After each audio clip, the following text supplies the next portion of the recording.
ওমানের ভিসা খোলার বিষয়ে আপনার জন্য সর্বশেষ আপডেটগুলো নিচে দেওয়া হলো। 2026 সালের শুরুর দিকে ওমান এবং বাংলাদেশ সরকারের মধ্যে উচ্চ পর্যায়ের বৈঠকের পর ইতিবাচক কিছু খবর পাওয়া গেছে। ওমানের শ্রম মন্ত্রণালয় এবং বাংলাদেশের প্রবাসী কল্যাণ মন্ত্রণালয়ের আলোচনা অনুযায়ী পরিস্থিতি এখন নিম্নরূপ। ভিসা খোলার সর্বশেষ পরিস্থিতি। আশ্বাস, গত জানুয়ারি মাসে রিয়াদে অনুষ্ঠিত গ্লোবাল লেবার মার্কেট কনফারেন্সে ওমানের শ্রমমন্ত্রী মাহাদ বিন সাইদ বিন আলী বাওয়াইন বাংলাদেশের উপদেষ্টা আসিফ নজরুলকে আশ্বস্ত করেছেন যে ওমানের শ্রমবাজার বাংলাদেশি কর্মীদের জন্য পুনরায় উন্মুক্ত করার প্রক্রিয়া চলছে। সময়সীমা, ওমান সরকার ইঙ্গিত দিয়েছে যে অনিবন্ধিত কর্মীদের বৈধ করার প্রক্রিয়া সম্পন্ন হওয়ার পরপরই, অর্থাৎ 2026 সালের প্রথমার্ধের মধ্যেই নতুন করে কাজের ভিসা, ওয়ার্ক ভিসা ইস্যু করা শুরু হতে পারে।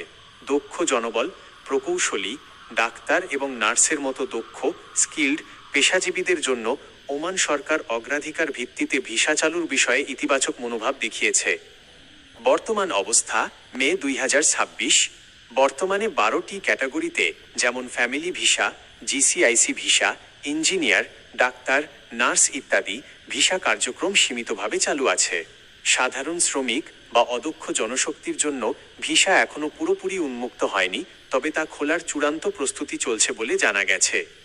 সতর্কতা, অনলাইনে বা সোশ্যাল মিডিয়ায় অনেক সময় বিভ্রান্তিকর তথ্য ছড়ানো হয়, তাই কোনো এজেন্সিকে টাকা দেওয়ার আগে নিশ্চিত হয়ে নিন যে আপনার পেশার জন্য নির্দিষ্ট ভিসা ক্যাটাগরি চালু হয়েছে কিনা।